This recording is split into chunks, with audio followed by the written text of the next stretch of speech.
Well, hello and welcome to the 27th Degree with Chris and Nancy, being broadcast from the BioSkills of the Northeast studio in Fall River, Massachusetts. Today we'll be discussing complex home care nursing. Our guests are Elizabeth Nightingale and Mary Lovell.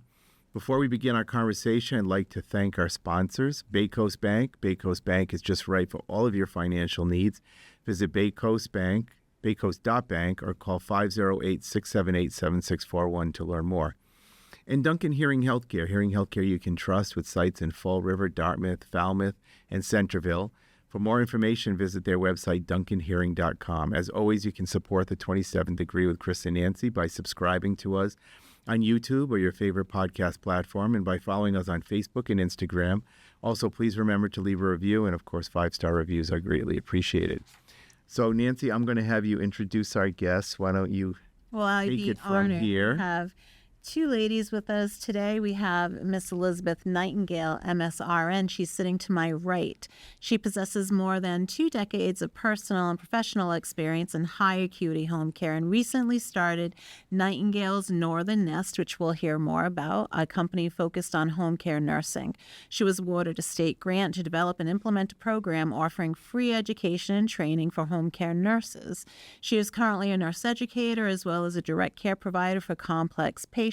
However, she began her career as a corporate executive working at Eastham Kodak and Estee Lauder. I love that. At age 34, she and her husband welcomed a baby boy who was born prematurely at 26 weeks, weighing only 2 pounds. Their son initially required and still requires around-the-clock nursing care to manage complex health conditions related to his premature birth.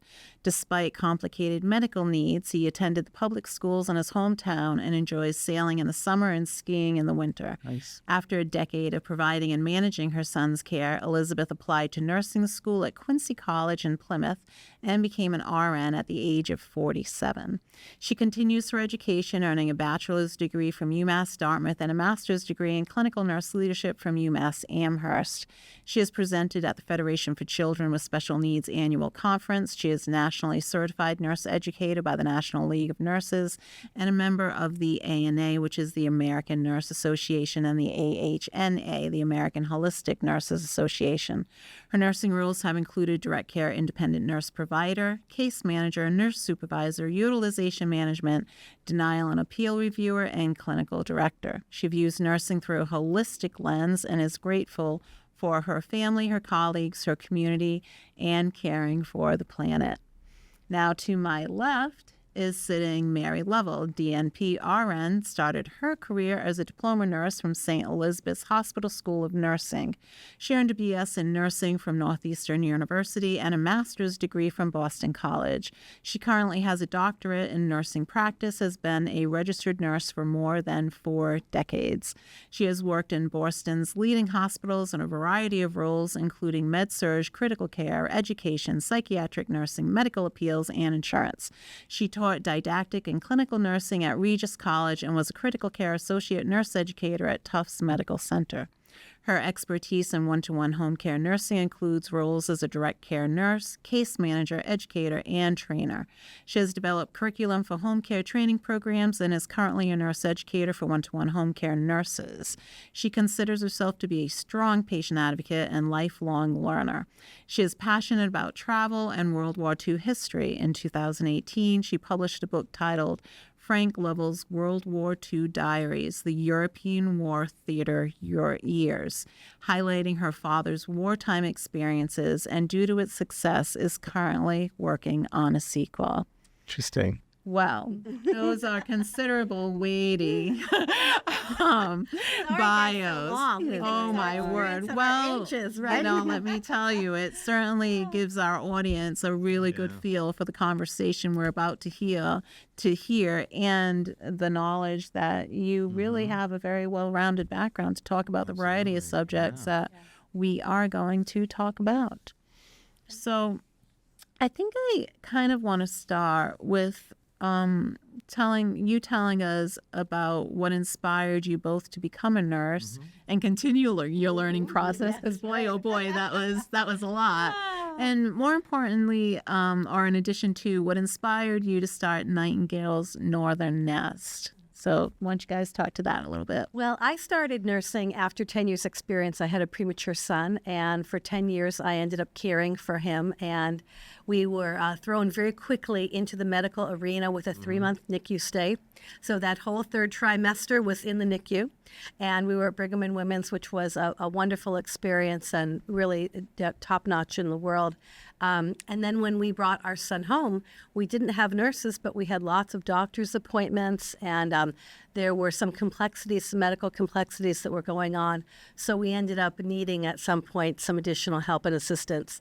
And I remember that first night of, okay, I have a nurse here. Am I going to sleep? No, we didn't sleep for quite a while, but that was our first journey of, handing our child off to a nurse. And we were so lucky because we had a wonderful, I'm going to say, a nest of nurses that really made things feel so great. And then we saw that things pivoted, and my husband and I would go to the doctor's appointments. We gained so much knowledge and information, and we were just sponges and absorbed everything we could from the medical professionals around us. And at some point, things pivoted, and we went from being the students to being the experts.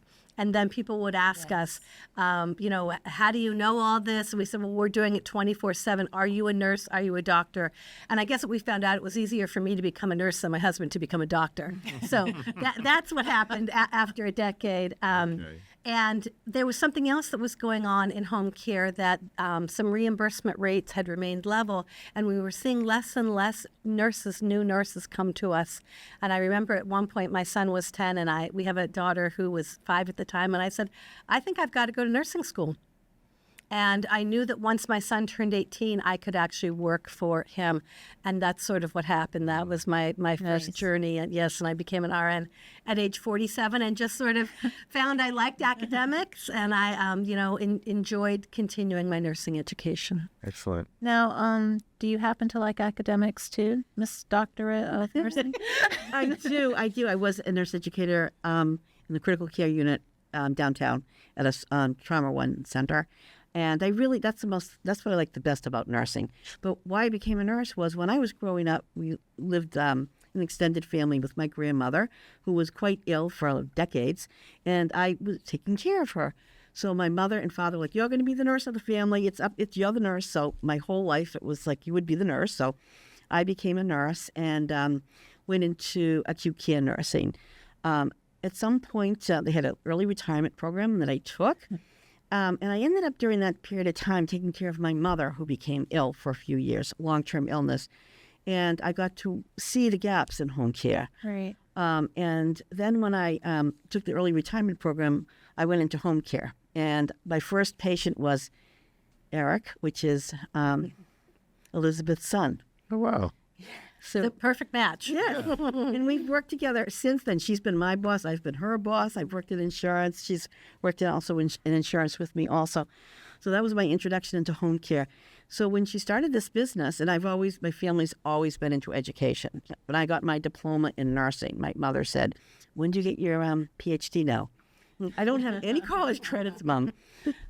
So I've always had an impetus for education, and it worked out well with Elizabeth's company, and she needed somebody to help develop the content. I had been an educator at Regis and at Tufts Medical Center. So it was natural flow. It was very organic how it happened. And we went and we talk a little bit later about the program, but I helped Elizabeth develop the content. That's great. Immensely. Yeah. Now, I think we need to help people realize the difference between just home care nursing and complex nursing. So I don't think that's out there in our community, the difference between that. That's a fair assessment, and that is a true assessment. And what traditionally individuals think of when they hear home care, they think of more of skilled visits, or they think of a VNA, maybe a temporary situation. I remember Mary told me recently, she said, all of us at some point may need a home care VNA service. But what we're differentiating are individuals that have complex medical needs that are managed at home, that require medical devices and medical equipment. Right now, the way our state assesses for it is if an individual requires more than 2 hours a day, which is 14 hours a week, you then qualify for something called continuous skilled nursing. And that is an individual that will come to the house in block nursing. It's known by a lot of different names: private duty nursing, one-to-one nursing, high acuity home care. And we even learned that the states are calling it different names also. So we do think this is kind of a niche. It's a specialty area because it requires a high skill level, and it is for a block or a shift as opposed to just coming in and out and seeing several patients a day. Mary, do you want to share what you learned about I did. It's home care is an umbrella term, and there's a lot of different categories of what home care is. And again, we talked about the skilled nursing, which people think about visiting nursing. Right. It's also private pay, one-to-one. Somebody pays privately. And there's now hospital at home, which is run a lot of times by hospitals, and that's a different type of program. And the category of patients they serve are different. Elizabeth just described what category continuous skilled nursing is, and that's the one with you have to meet certain criteria to become eligible for nursing hours. What your care needs at that point, how many hours you get of nursing, the minimum is 2, could be up to 24 hours a day, 7 days a week, depending on the patient's needs. So that's what we've learned. And I looked at all the different states, and basically it's all out of like CMS, how they describe what the criteria is, but it does vary. One state I looked at gave the same criteria for the government site, but when you went to look at the agency site, they would not take a patient that needed less than 8 hours a day. Okay. And so they don't, it's not too, I believe it probably wasn't good enough for them to just do 4 hours to get the people in, the 2 hours. So that was the only thing they would offer. I think that Vermont calls it high-tech nursing. Yeah. And most places call it private duty nurses, most states, for this type of nursing. There was a bill that was passed, or a grant, I should say. It's an act, I'm sorry. The 2024 in April Quality Act for private duty for continuous skilled nursing. And part of that, it was a bipartisan act that was passed, is to have a workforce analysis of this patient population and have definite and to define things more standardized throughout the country. Right. Everybody should be calling it continuous skilled nursing. Yeah. What is the criteria, and expanding who would meet that criteria, maybe expanding Medicaid for a patient population. So that they have a committee currently studying that issue right now. And the initials, the abbreviation is CSN nursing. Okay. So that you'll hear more of that. And I definitely think because in April the government said, this is what it is going to be called. Yes. I sort of put some standards in place. Okay. And Massachusetts was already ahead of the game because they were already referring to it as continuous skilled nursing and CSN nursing. They're the only ones. Yay, Massachusetts. Yeah. Can you give the audience an idea of the types of patients you might see? Just some concrete examples of medical issues that your clients may have. Absolutely. One of the things that we'll talk about is some of the devices that they may use. So they may use G-tubes. Okay. For feeding. They may either be on a gavage style or a pump style feeding. They may use a J-tube for their feedings or hydration. They may also use tracheostomy tubes for breathing. They may be on mechanical ventilation. So it may be related to what condition they have, but a lot of time it is based on the assessment and the intervention that is being done. There are some kind of co-conditions that go along with it. Typically, you may see an individual with cerebral palsy that has a risk of aspiration that is cannot take any oral feeding at all. So that would be someone that might be using a G-tube. You may see some degenerative terminal conditions like muscular dystrophy or spinal muscular atrophy. Those types of degenerative Lou Gehrig's disease, ALS, is another one. Anything you want to add, Mary? Oftentimes some genetic disorders that are rare conditions, but there's a lot of different rare conditions that people have, as mitochondrial conditions, and that require devices. Some children that are born with frequent seizures and that have a lot of issues with feeding and seizure activity would be eligible for a lot of continuous. So these are really chronically ill patients that, if it weren't for services like this, would not be able to be cared for at home. So they would be potentially in nursing homes or maybe hospital, long-term care Probably hospitals. more probably more hospital level, and that is an issue right now because the nursing helps these individuals live in the community, and right now there is a shortage of group homes or community. Residential homes for these individuals. So the needs are very complex. I know right now in the state there is just slightly over 900 individuals that qualify for these types of services. This report came out as of January 2024. It was slightly up. I think it was 860 in the previous biannual report. So that's a new number, but it usually is. It has been somewhere around 900 individuals. Right, so I can see why this would be a service that would be needed. I mean, for one, there's the whole quality of life aspect of it, and that someone can stay home rather than being in a hospital or a facility such as that. But from the government's perspective, it must be a major cost saving also, I would think, and that's probably why they're interested to a great extent. Yes, It really is, and that's why they have other types of home care also that are brought in. But we, what was that study we found? They expect by 2025 home care to expand by 21%. By 2025. And the reasons are aging population, chronic conditions, it's cost containment, and it's patient preference. People would rather be at home. So you can see the trajectory and where this is going. Now, you ladies did something interesting with a little grant. Can you right? the Nightingale's Northern. Yeah, so I'm going to step back and just talk a little bit about Nightingale's Northern Nest, which is it's a company that is focused on celebrating and elevating home care. And we know there are a lot of stakeholders in home care. We know there are the patients. We know there's the families, the nurses, there are agencies that serve them. But as you mentioned also, there's a cost savings. So everyone, is a stakeholder for this because it does save money. And we recognized that there was a gap in home care education. I was working on getting my certificate in nursing education during COVID. So, I had, great plans for starting a company on home care education because we know it is such a niche area. And right now, the pre-licensure nursing programs don't have the time or it's not in their curriculum right now that, it's just a very difficult thing for them to touch on because they're marching all those nurses towards passing their NCLEX. And I don't think the NCLEX has many questions right now on home care, but when they do, that will start changing the curriculum. So I started an education company called Nightingale's Northern Nest. And at the same time COVID was dying down a little bit, I was finishing my certificate. And then my husband got an email that said, here's a grant you should apply for.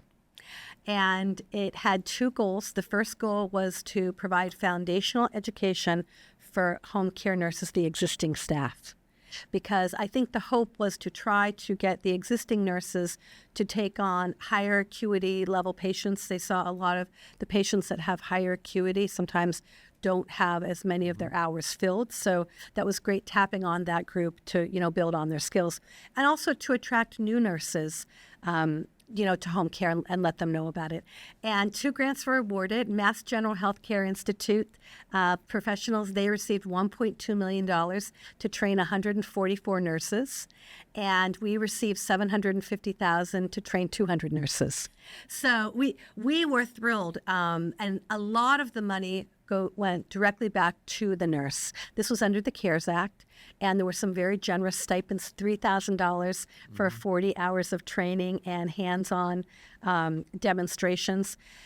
And our program, we were so proud of it because it was really home-based, and what we wanted to do was connect the nurses with the patients at home. And we know that it's really hard to nurse outside of a facility. And the nurses often will have doctors that they can rely on or nursing teams or other individuals. And you never know walking in that door. That is the hardest thing in home care. So we said it's going to be home-based. We thought about holding it in some agencies. We thought about looking at skill centers. And we said, you know what, we're going to order it all. It's going to sit in the corner of my living room. We're going to pull it out during training weeks. And we're going to provide opportunities for nurses to go and observe other homes. So we included other families in the Southeast area. We wanted to keep it local because we knew that would help us build some momentum. And nurses would say, okay, I'm going to a neighboring town. This will be easy for me. and that work is going to be so close to my home. So they had self-paced online learning, and Mary can talk more about the curriculum and the curriculum development, but she was really instrumental in putting a fine-tooth comb in all the learning, and it was over 40 hours of content that we put together. We found some, then we created some ourselves, and we also pulled from families. And we want to recognize that in home care, the families sometimes are the clinical experts because they've been there with the patient so consistently. And that's a switch too. That's a switch too for nurses. So we wanted to really highlight that. But they do home observations where they go in and they will tour an individual home. And we also tell them this is dynamic. This is like live news. You know, when you see the wind blowing You don't know through, what's going to happen. you don't know what's going to happen. And sometimes we've had to cancel them because there's been illnesses or other things. But right now, this very moment, we've trained 105 nurses have come through the program. So And your goal is how many? Our goal is 200, 180 stipends, and then we actually can provide, we have 75 simultaneous learning seats, and we have a streamlined program that can offer free contact hours. Which is huge. They're all in home care, and sometimes you can't find those contact hours in the work that you're doing. So we provide us 20 hours of learning and 16 contact hours, which is enough to renew either your RN or your LPN I license. love the fact that you're doing the training, some of it in the home too. I think that's really fascinating. That's close to the home. very novel. I mean, that's not something that you hear about a lot, I would think. We've never heard of it. The agencies do the training, but we knew that was going to make it a very unique situation, and it was going to connect the nurses. We also had some nurses that were in home care, so they were very comfortable. We had other nurses look around and say, "Oh, I'm at someone's home." I'm like, "I know. There's a dog over there. She's a golden retriever. She's going to come and, want to be pet. My husband's going to come in for lunch and say, what's for lunch?" I said, "You're going to hear the suction machine. You're going to hear the pulse ox.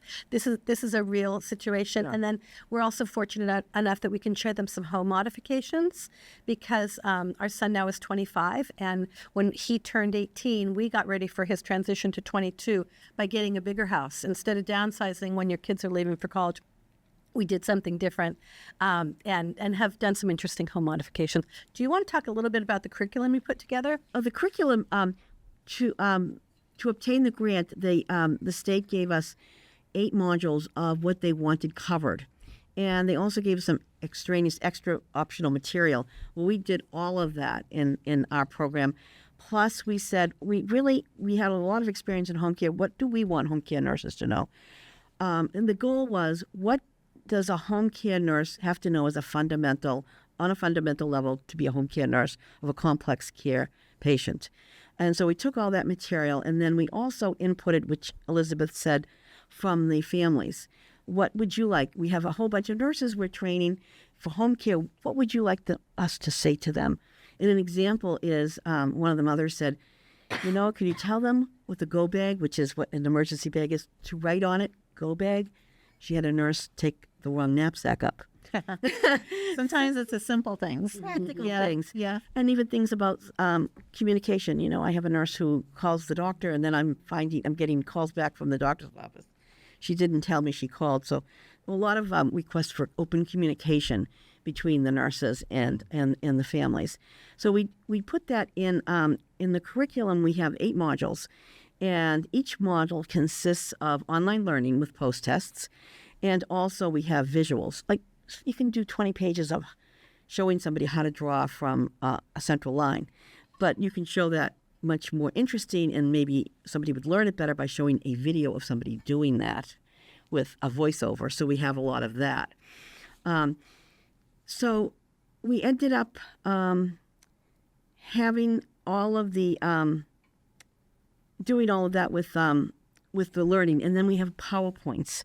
And what we didn't think was covered in the online or anything, we put in the PowerPoints. We have a couple of slides on pearls. Yeah. We put in the PowerPoints, and everything else is evidence-based. But the pearls are from the family saying, we would like people to do this. We'd like to, for them to know that.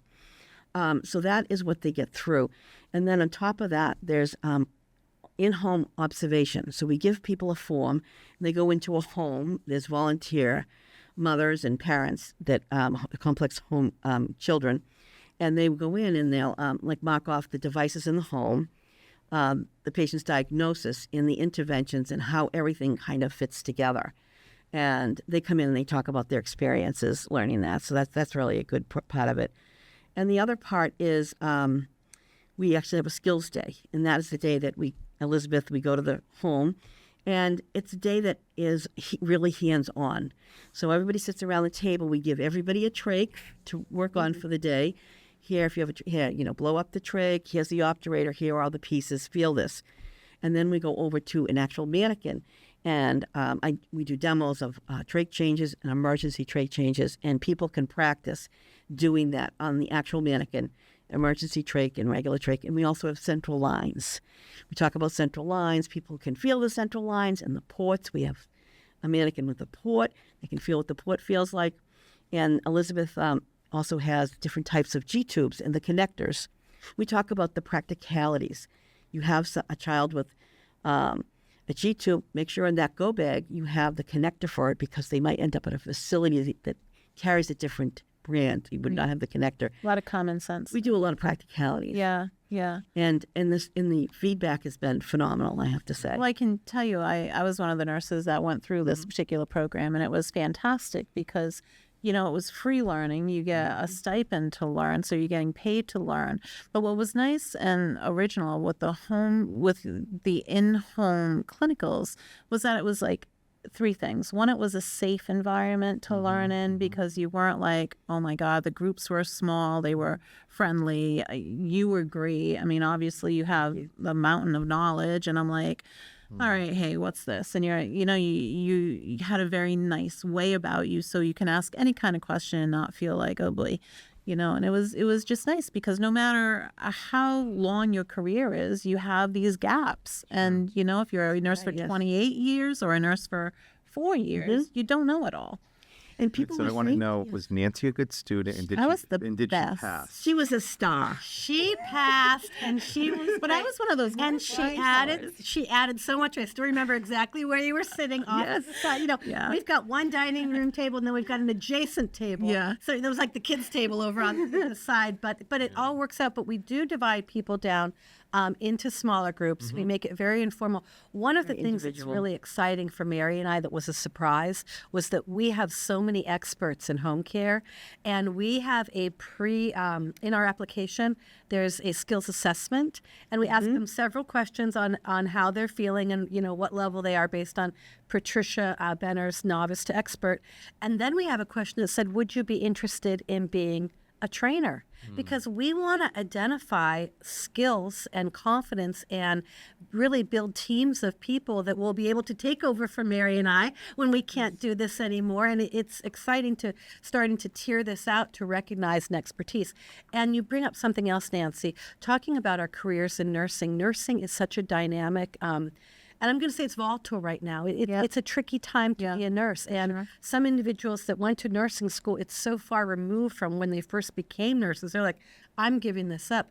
This gives them an opportunity to be a one-to-one nurse for someone. And they may be able to remember why they became a nurse or how they fell in love with the nurse.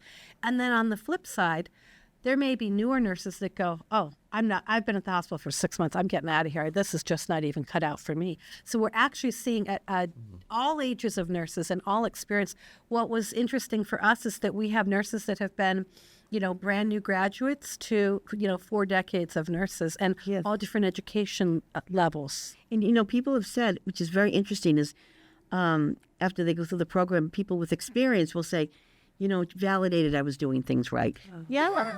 Right. I because nobody's changed. And then if you're not working for a big organization anymore, unless you by yourself, an attempt to learn all the cutting edge stuff that's coming out, you don't get the latest education on stuff because you're a lone wolf, know?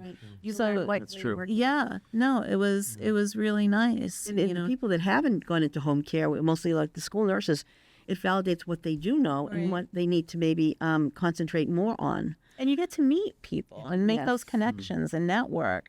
So then if you find someone in the class, you're like, wow, we can help each other, as we leave here. So that was great. And then having it in the home, it just brings it closer to your heart why you're doing this. It's better than a sterile clinical setting, because you're like, oh my God, this is like really it. It was just like a litmus test. And it really said, it was a really good springboard to say, this is a situation I'm going to be in. If I should pursue this and change from like a school nurse to Right. home care, and do I feel comfortable with this? Is this really what I want to do? So it was great. Are you training only people who work for you, or other people who? No one works for me. So it's not really okay. So this is more of a training type of. It's a training program. Okay. I thought that also you had you were caring for patients too, but it's really more about the training. It's more about That's the interesting. training. All right. It's an education company, but as we see Nightingale's Northern Nest growing, we think that there are so many opportunities to engage different types of stakeholders. So one important stakeholder are the members and the families. Okay. And they right now, I know, are craving some way to connect. And there's different ages and different we're kind of separated. We're separated by HIPAA because no one, can know that what we have. And then we're separated by our diagnosis. You heard how there's such a variety of them. And then also by our medical equipment and by our regions. And we're hoping that, the next chapter will be to provide some supports for families. And maybe we can do some group presentations. We may even have families that are experts that have already been through transitions. So we may pull on them to have conversations and things. And also, we're hoping that we can talk to some of the pre-licensure programs. I think the 2-year programs would be very interested in having these clinical sites. When I was a director of a home care agency in Plymouth, we worked with Massasoit and Cape Cod community to have some rotations. They did some of their clinical rotations at our agency. They would read the charts, learn about the patients, and then go into the homes. And that was a very unique opportunity.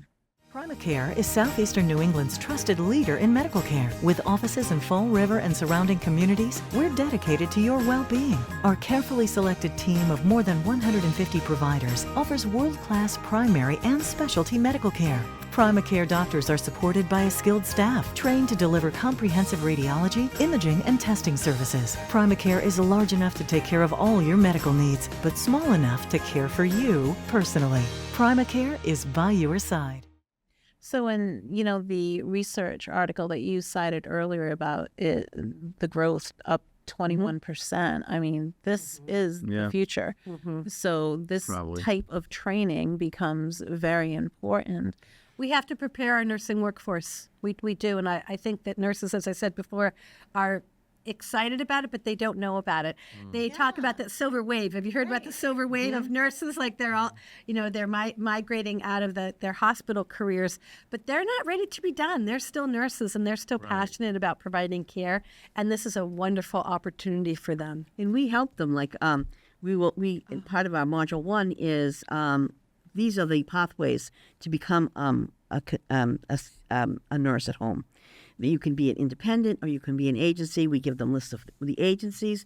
We also assist them in how to become an independent nursing. We describe the pros and cons of both in the clinical pathways that they can go into.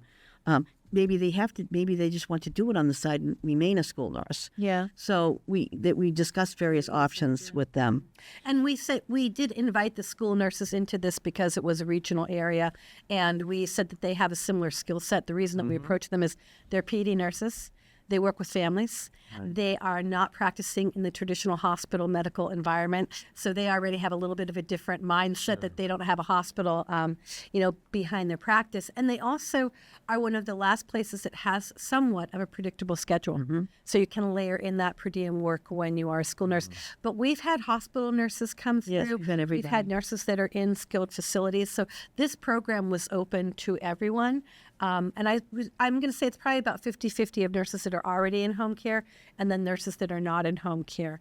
And ideally, we would love it if all the nurses signed up to be in home care. Right. But there also is great power in the knowledge of knowing this, because if nurses know that these services can be provided at home, they may discharge someone home earlier because they know that they're going to get expert care by nurses that know them. So this is now going to cut costs and shorten hospitalizations and, help the overall population.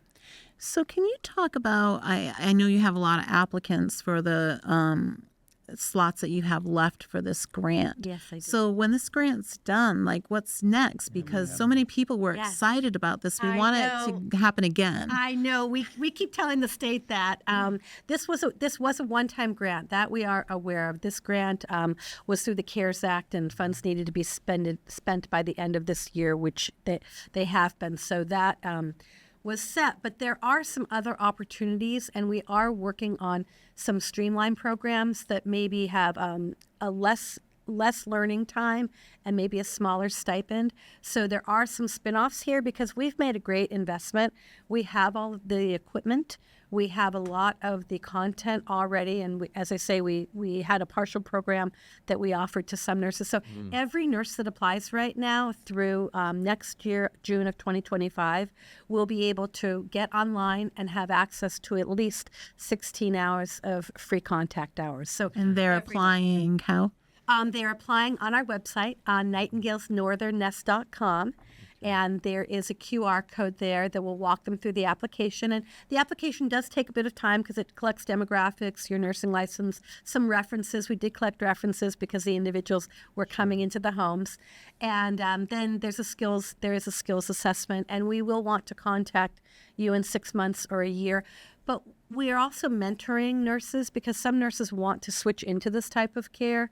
So part of the grant was to let individuals know that through June of next year, we will help individuals with their employment pathways.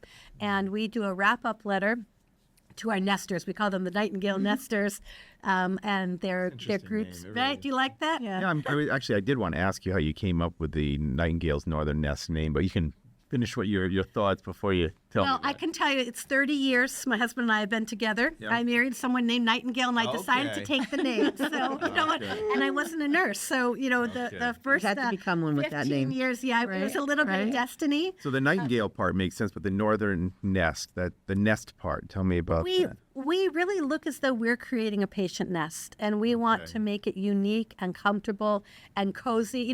Very, very different than what you envision a hospital to be. We know that home care really is the future of healthcare. We're going to see it expanding in strides, and we just thought nest was, who doesn't want a nest? It's like nesting and resting, and It's kind of comfortable, and there's a lot of Yeah. comfort associated with that word, right? Yeah, I like it. Cozy. cozy. I like that. I Keeping like it cozy, and it's individualized. So the families and the members they're very individualized. And when you go into someone's home, you're a guest for a little bit. There's a fine line. You're a professional and you're a nurse, but you're also a guest. So there are all these layers with this.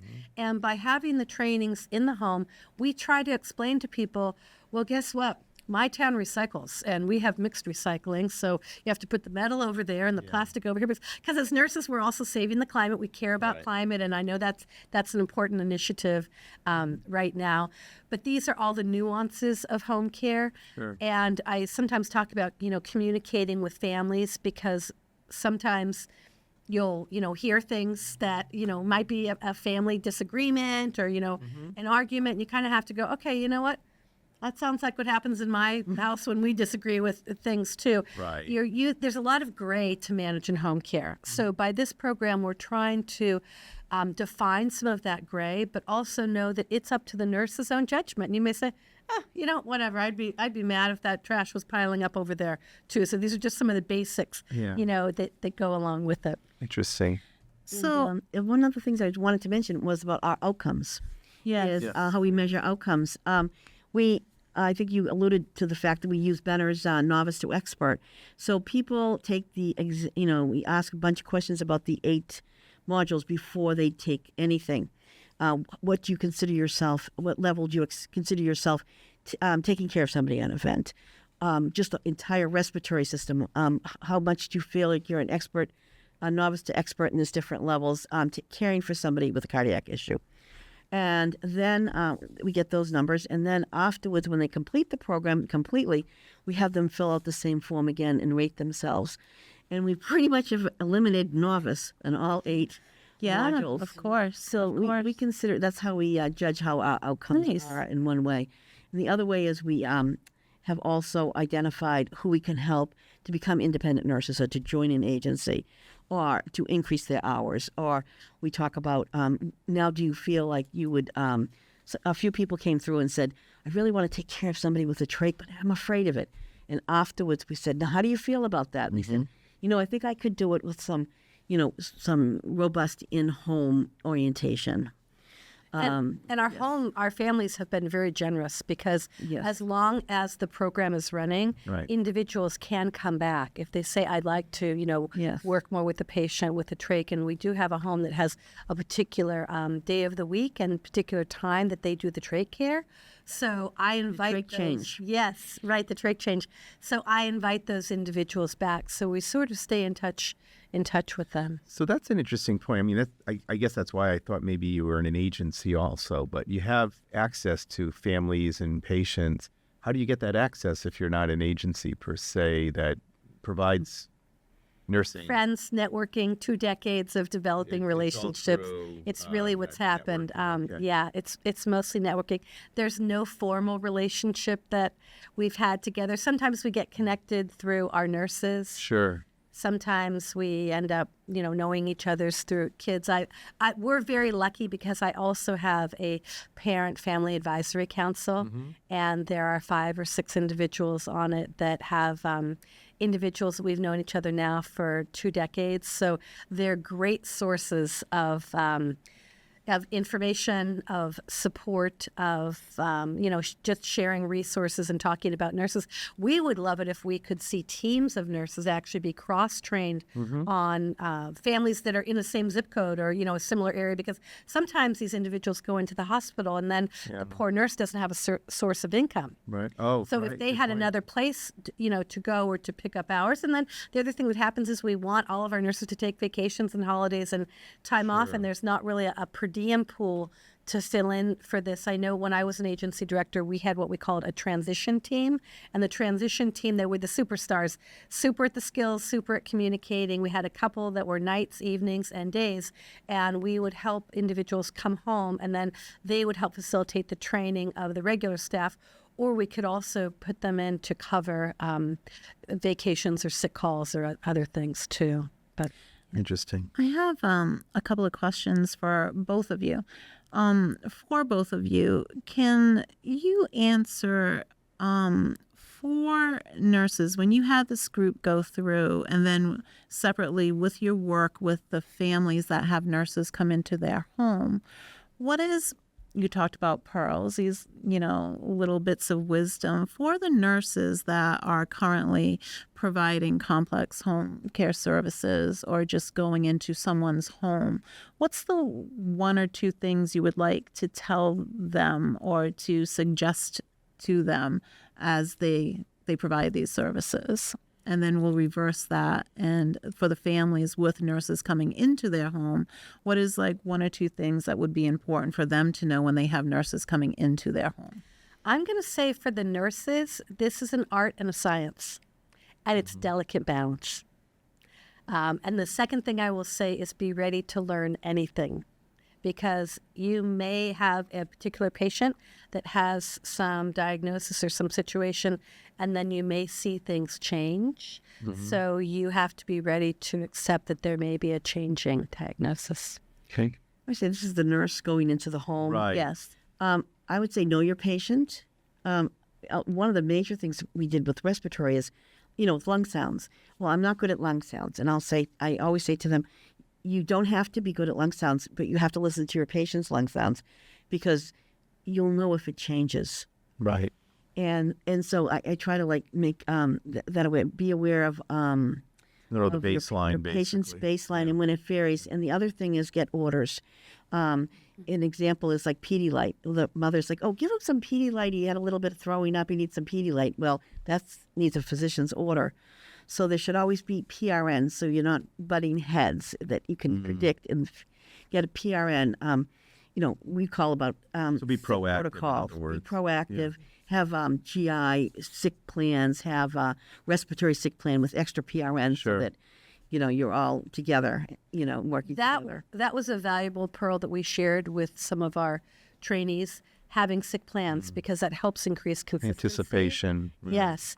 And then it prevents having to call the doctor in the middle of the night, right, when you need something. We love that. I know, isn't that? You're a stakeholder. We got to keep everybody happy.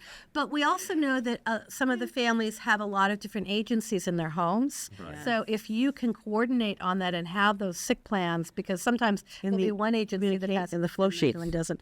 Yeah, we also have a patient-specific flow sheet that we recommend, and that is can be communicated for information between parents, different agencies, and any other caregivers. So kind of a snapshot. And that's enormous because there's so many agencies in a home oftentimes, and they're writing everything in their computers.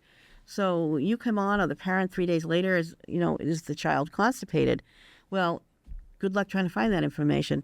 So what we recommend is every home, in addition to what they put in for their agency, that they have a communal flow sheet for their shift that goes in a binder. Not a communication book with narratives, but a flow sheet specific, with body systems. Is there a template out there that people can just download on those? Or maybe we could research that and put it in our show notes at some point.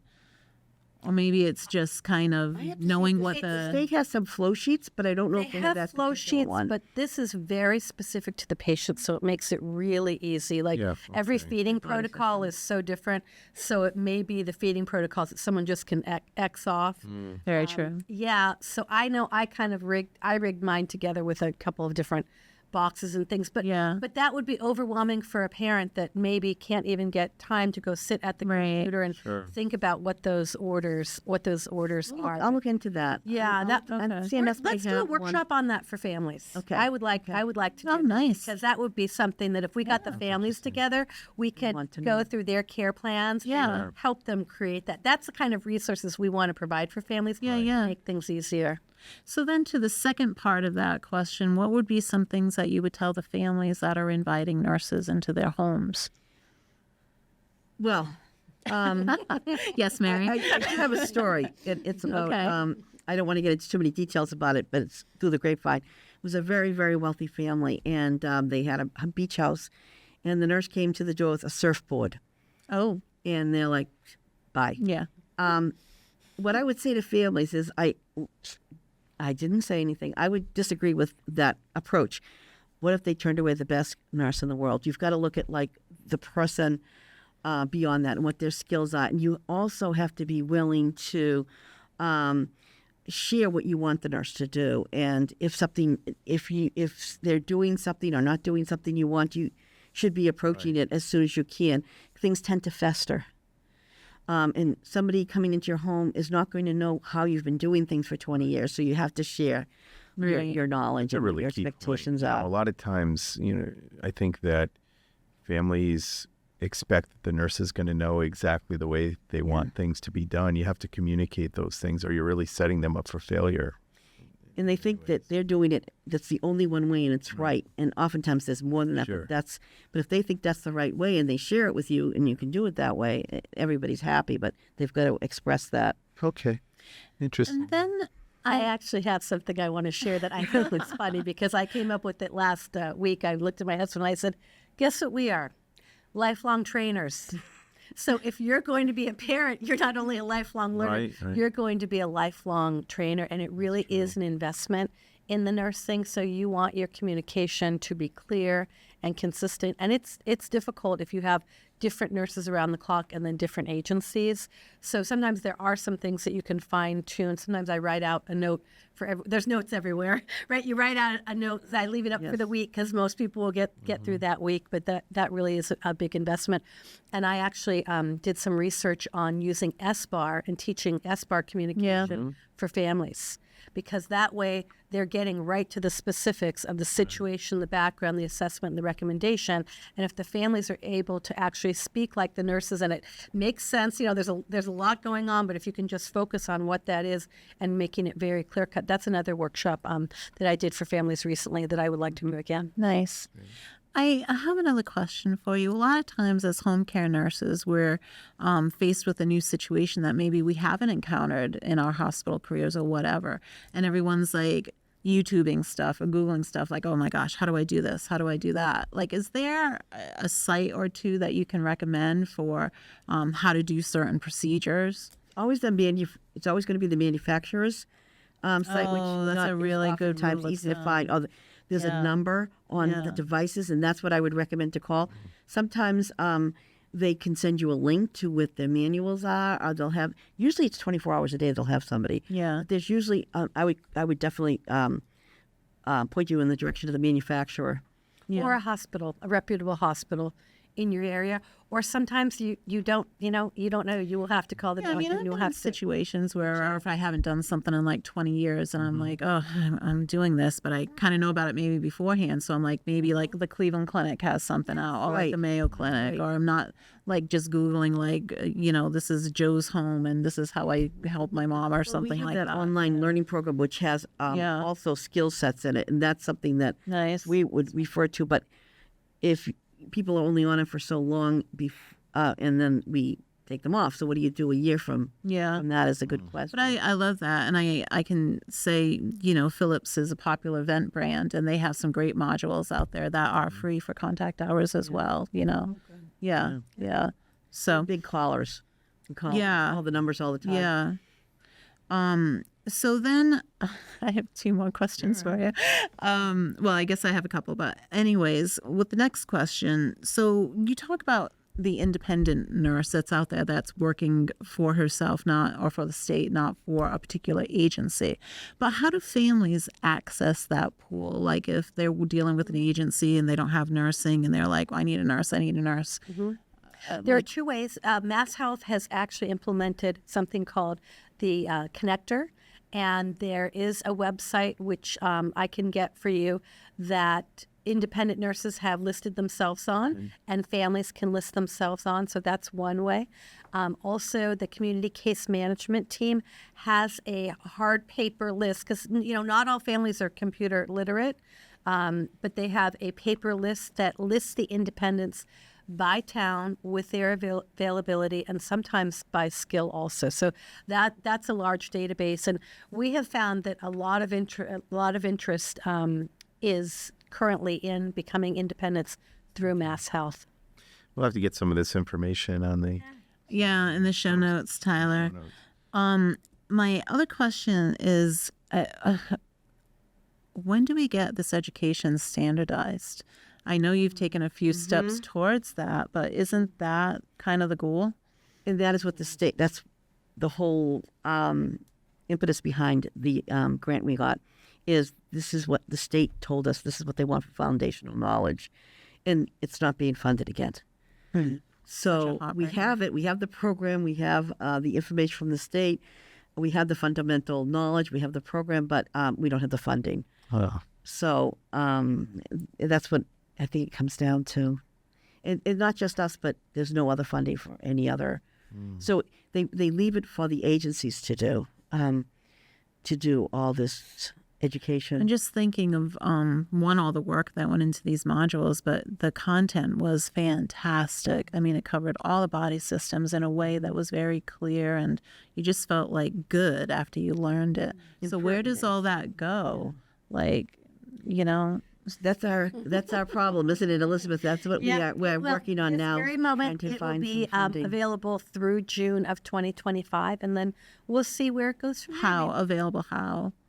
They can continue to apply on the Nightingale's Northern Nest website. If they fill out an application, we review applicants once a month, and we have 75 rotating seats.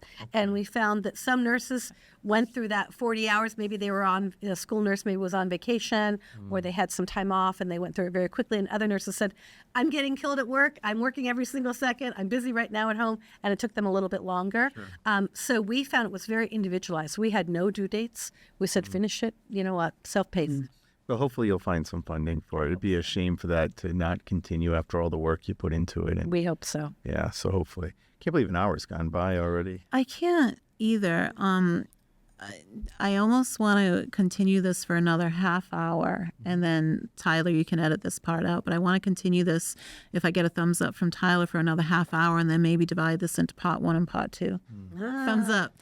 Yeah, you ladies good for another like 30 minutes? We like All to right. talk. Yeah. Is that okay? Is that okay? Do you have to go? You do? Yeah. Okay. Okay. Another time we'll have to. Could the three of us continue? You could No. continue, but What about that? Yeah, Tyler, we'll just do that. You know, that cardboard liking of Dr. Joncas. And you can Photoshop his mouth. Like, We really no. We're all so busy, but it's so nice to meet you. my part at the end. And I know Nancy. Yeah. You know, speaks so highly of you. So It was been a pleasure. Yeah, if he's got to bounce, I mean, you guys could do something, just you, or you could do something else. all right, then let's just wrap this up. Okay. And then we talked about a webinar series. Yep. So let's connect after that. But Okay. can you spend 10 more minutes and we'll just wrap this up then? Okay. All right. or less. Yeah. Or less. I know. Speed talk. So Okay. Stop. Go ahead. What other questions do you have, Nancy? Okay, here we go. Well, one of the questions I think that's important to talk about with the Northern Nest is, you know, there's so much cultural diversity that, you know, you have to bring into the fold, and addressing the needs of the caregivers and accommodating needs. How do you bring all that to the table? it's very individualized. And I tell the nurses and the families, everyone has to be comfortable. The patient has to be comfortable, the family has to be comfortable, and the nurse has to be comfortable. So it's one of those triangles that is equally sided. It's not always, you know, a perfect triangle. Sometimes, you know, the nursing becomes more important, or, you know, the family's needs become more important. But it's managing that gray area and managing your gut. You know if it feels right or if it doesn't. And I would say we chose the material. The online learning material is to be very culturally aware and also family-based. And so I feel like there's a great background in all that learning material that was very culturally sensitive. Yeah, I agree with that. Let's talk a little bit before we close about the future of nursing and kind of where you see that. And I think, correct me on this phrase, the in-home hospital at home. Hospital at home by the Hospital at AJ. home. Can we talk a little bit about that as you talk about the future of nursing? We're very excited about home-based nursing. We know that it's growing. We know that there's a need out there. We actually would like to see the state start mandating education for nurses in home care, because we have an existing base of nurses that sooner or later will be home-based. And when we went to the National Conference for Educators last October, one of the educators said, I tell all my students I'm going to come visit you and you're going to be working in someone's home. And we think that's the future. Yeah, I agree. You just have to get doctors back into. Yeah, we were talking about that actually earlier. I still enjoy doing home visits. Yes. Kind of died out. Well, then you know what you can do when you retire. Yeah. You know, the whole problem with physicians going into homes, it all came down to compensation, quite honestly. Exactly. Yeah. You know, Exactly. and that's why it all ended. I mean, it was a wonderful thing. You'd go into someone's home, you'd see them from a very different perspective. You don't get the sense of the patient in the office that you do when you're in their home. You know exactly what I'm talking about. But it just became really not realistic for physicians to continue in that way, just because of travel time and, you know, non-compensated time. So Yeah. maybe it will change. Maybe as the nursing Nurse works. practitioners, maybe. Hospitals, I mean, they already came out with outcomes about how it's cost savings with that, Yeah. and discharging people earlier with the hospital home, which is a different clientele than continuous skilled nursing. So there's no competition between the two. But the insurance companies, when you submit criteria, it will be booted out because they always have the place where the place of service is the home. So until that sort of catches up, and it's not just one insurance, it'll be, how many do we have? People on one block might have 10. So it's until it's understood that this level of care can be given at home. It's a cost saving. We have talked a lot about the future of Nightingale's Northern Nest, and we said what we'd like to get into at some point in the future is what about quality of life of our clientele of skilled nursing patients? So once you get the ABCs, which you need in somebody, you can't do anything if there's no airway, if there's no breathing, if there's no circulation. But once you've maintain that level and that standard. And where do you go from there in teaching people? And I said, well, after my ABCs are okay, what do I do? Well, I go and live my life. So the next step is after nurses have that standard of understanding a good foundation of ABCs of complex medically fragile people, how can they assist their patients in care plans to improve their quality of life? Right. And that's why we kind of got into like the holistic nursing, which is what can we do to help somebody live their best life Right. once you move beyond the ABCs. And so we're hoping to develop some programs for that. And we've also had nurses come through the program and ask for specific content. So that's been exciting. So we're working on some of those content also. So then as we end the show, can you give us each a message to our audience? We'll start with you, Elizabeth. I'm going to just say build your nest as cozy as you can. Yeah, that's good. I like that. All right. I Mary? can't say it any better than her. So that's a ditto. Keep the nest cozy. It's the best. Keep the nest cozy. Maybe that should be the name of this podcast. Keep the nest cozy. If nurses are interested in going through the program, we'll have the information out there. But Yes. how do they contact you? They contact us through our website. There is a QR code that they can use. Okay. Or there's also a contact button that will go right to our email, info@nightingalesnorthernnest.com. Okay, interesting. Nice. Very good. And we have, for example, Primacare has a nurse practitioner home care program where we go into homes and we send the nurse practitioners out. And they go into homes with patients who are homebound, basically. Would that be, could they tap into the educational piece of this program as nurse Certainly. practitioners? Certainly, yes. Okay, that's Yes. interesting to know. Yeah, that's a good hookup. That'd be a great hookup. Yeah. Love that. Yeah. Great. Okay. Thank you so much. All right. Excellent. Well, we really enjoyed having you on the show. Thank you so much. Thank you so much. Thank you. Learned a lot. It was very interesting. We appreciate you, and maybe we'll be able to get you back here sometime to talk some more. We can talk about World War II. Jen, we have your book here. I'm really fascinated in World War II history, so I would love to have you back as you would talk about that. I could go on and on about that. I'm not a working on World the War North II expert, Africa. but I watch about every movie that comes out and read every book I can. So there we go. There's the book, and that's your dad. That's my father, yes, All right. Frank Lovell. So, Frank. and this is his his European war theater years, but he was also in World War II previous to this in North Africa and Sicily. Oh, so wow. that should be coming out soon. And it has photos, and then Mary went current day and took the photos from the same places. Oh, that's cool. Yeah, and met some of the same people. And Was he from the Fall River area? no, Quincy, Quincy, okay. How's Neck. Okay. Very interesting. All right. Well, thank you once again, and thank you to everyone for listening to our show. And if you would like to become a sponsor, please contact us at 774-319-4230. Special thanks to Ron Gamache for our intro music, Primacare, your trusted medical providers in southeastern New England, and BioSkills of Northeast for producing our show, and available to produce your show by calling 774-301-8811. And they do a great job. Bay Coast Bank is just right for all of your financial needs. Visit baycoast.bank or call 508-678-7641 to learn more. And Duncan Hearing Healthcare you can trust, with sites in Fall River, Dartmouth, Falmouth, and Centerville. For more information, visit their website, duncanhearing.com. Thanks again. We really appreciate what you do and having you on the show. Thank you for having us.